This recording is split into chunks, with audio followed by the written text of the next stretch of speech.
Hello students, आज के video में आपका स्वागत है। आज हम आपको करेक्शन ऑफ सेंटेंसेस के बारे में बताने जा रहे हैं। तो आज का वीडियो आपके लिए बहुत ही इम्पॉर्टेंट होने जा रहा है। तो चलिए वीडियो को शुरू करते हैं। Correct the following. I saw 3 dears in the forest. अब देखिए यहाँ पर डियर में यस नहीं लगता, ये ऑलरेडी जो है बहुवचन होता है, ठीक है। और तो इस तरीके से इसका जो वाक्य बनेगा, I saw 3 deer in the forest. Next question है देम सेल्फ आर रिस्पॉन्सिबल। अब यहाँ पर जो देम सेल्फ दिया तो यहाँ पर सहायक क्रिया लगी हुई, तो यहाँ सब्जेक्ट आना चाहिए। तो सब्जेक्ट इसका क्या होगा? देम सेल्फ किससे बना है? दे से। तो यहाँ पर आ जाएगा दे आर रिस्पॉन्सिबल। अब थर्ड क्वेश्चन है आपका I you and he went to Delhi. तो इसमें जो है 231 का नियम लगता है। 231 का मतलब ये होता है कि पहले आप सेकंड पर्सन रखिए, तो सेकंड पर्सन है तो 2 हो गया, थर्ड पर्सन रखिए तो 3 हो गया, और फर्स्ट पर्सन रखिए तो फर्स्ट दिया हुआ है, तो इसको इस क्रम में रखा जाएगा। तो सबसे पहले जो है वो कौन आएगा? Second person. Second person you होता है तो पहले यू रखा जाएगा। थर्ड पर्सन ही होता है, ही सी इट दे, ये जो है हमारे थर्ड पर्सन होते हैं तो थर्ड पर्सन रखा जाएगा। उसके बाद में आई और वी जो होता है वो हमारा फर्स्ट पर्सन होता है, तो यहाँ पर फर्स्ट पर्सन रख दिया जाएगा।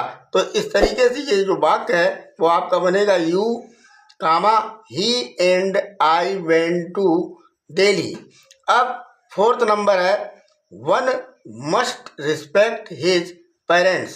अब यहाँ पर वन दिया है तो वन के साथ हमेशा वंस आता है, हिज नहीं आता है। तो इस तरीके से ये जो वाक्य है आपका होगा one must respect one's parents. अब फिफ्थ क्वेश्चन जो है आपका he is an university student. अब देखिए यहाँ पर मैंने लिखा है जब यू या ई जो यहाँ पर दिया गया है ईयू, क्या है यहाँ पर?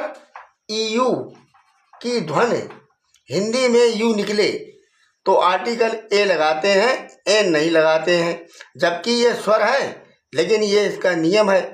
तो यहाँ पर क्या हो जाएगा कि he is a university student you. तो यहाँ पर आप देख रहे हैं कि यू की धुन हिंदी में यू ही निकल रही है। 6 नंबर है this is an useful book. ऐसे ही आप देख लीजिए, आप यूजफुल में जो यू है इसकी भी धुन यहाँ पर हिंदी में यू ही निकल रही है, तो यहाँ पर भी एन नहीं आएगा, क्या आएगा? ए आएगा। तो क्या होगा? This is a useful book. अब 7th नंबर क्वेश्चन है mister Tiwari is a MLA। तो यहाँ पर जो शॉर्ट फॉर्म से पहले आर्टिकल एन लगाते हैं, तो ये शॉर्ट फॉर्म दी गई है MLA, तो यहाँ पर हो जाएगा mister Tiwari is an MLA। अब 8 क्वेश्चन है Ganga is a mighty river. तो देखिए धार्मिक स्थल के नाम से पहले दा का प्रयोग करते हैं, तो इसलिए यहाँ पर गंगा से पहले जो है वो क्या लग जाएगा? दा लग जाएगा। तो ये हो जाएगा the Ganga is a mighty river. अब 9th क्वेश्चन है Ram beats him by a stick. तो यहाँ पर जो एक नोट दिया है हमने, जब कोई औजार हाथ में हो और उससे कोई कार्य हो तो विद लगाते हैं। तो अब यहाँ पर जो दिया गया है Ram beats him by a stick, तो स्टिक जो थी वो उसके हाथ में थी, इसलिए वो उसमें टच हो रही है। तो जब टच हो रही है तो यहाँ पर विद का प्रयोग होगा, बाई का नहीं होगा। Ram beats him with a stick. अब 10th क्वेश्चन है आपका he reached to Delhi yesterday. अब यहाँ पे रीच के बाद प्रेपोजिशन टू आई, जबकि रीच के बाद प्रेपोजिशन नहीं लगती है, रीच के बाद प्रेपोजिशन नहीं लगाते हैं, तो यहाँ पर ये प्रेपोजिशन आप हटा दीजिए। तो यहाँ पर क्या हो जाएगा? See reach Delhi yesterday. 11th question है I will not go until you do not come back. अब जहाँ से ये अंटिल लग जाएगा उसके बाद नाट नहीं आना चाहिए, पहले से नहीं मतलब है, पहले यहाँ नाट लगा हुआ है लेकिन इससे पहले से मतलब नहीं, ये जहाँ से लगेगा उसके बाद नॉट नहीं आना चाहिए। तो यहाँ पर हो जाएगा आई विल नॉट गो अंटिल, तो ये डू नॉट हटेगा, डू नॉट यहाँ से हट जाएगा, अंटिल यू कम बैक। इस तरीके से ये वाक्य पूरा होगा। अब 12th क्वेश्चन है, I have a 10 rupee note. अब यहाँ पर ए 10 रुपी नोट है तो रुपी में यस नहीं लगेगा, तो इस तरीके से वाक्य होगा I have a 10 rupee note. अब 13 क्वेश्चन है, गॉड सेव्स मी, यानी कि भगवान मुझे बचाता, मुझे नहीं बचाता, गॉड सेव्स अस, भगवान हमको बचाता है। अब 14 नंबर क्वेश्चन है, sun gives us light and life. तो सन, अर्थ, मून, स्काई आदि से पहले दा का प्रयोग करते हैं क्योंकि ये हमारे सौर परिवार के सदस्य हैं और सौर परिवार के सदस्यों के साथ जो है दा का प्रयोग हम करते हैं। तो यहाँ पर लग जाएगा the sun gives us light and life. अब यहाँ पर दिया है 15th क्वेश्चन, तो यहाँ पर लिखा है टायर्ड। टायर्ड के बाद आप हमेशा आता है, लिसन के बाद टू आता है, प्रेफर के बाद टू आता है। तो इस तरीके से आप यहाँ पर देखिए लिसन व्हाट आई से, तो लिसन के बाद यहाँ पर आप टू लगा दीजिए, वाक्य सही हो जाएगा। तो क्या होगा, लिसन टू व्हाट आई से। अब 16 क्वेश्चन जो है, आई am tired in doing this.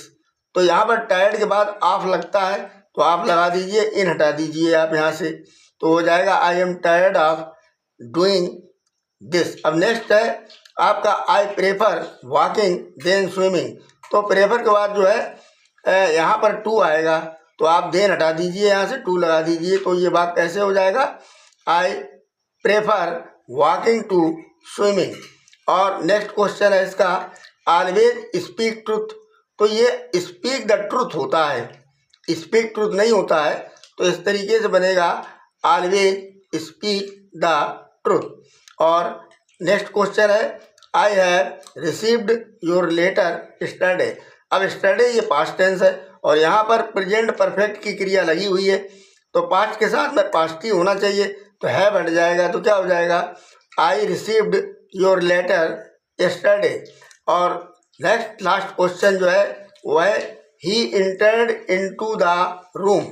तो आप यहाँ देखिए कि इंटर के बाद प्रेपोजिशन नहीं लगती है, जैसे वो अभी हमने आपको बताया कि रीच के बाद प्रेपोजिशन नहीं लगती है, तो यहाँ पर ये वाक्य जो बनेगा वो आपका होगा ही इंटर्ड द रूम। तो आज के वीडियो में बस इतना ही। अगर आज का वीडियो आपकी समझ में आया है तो आप वीडियो को लाइक और चैनल को सब्सक्राइब करना ना भूलिएगा। थैंक्स।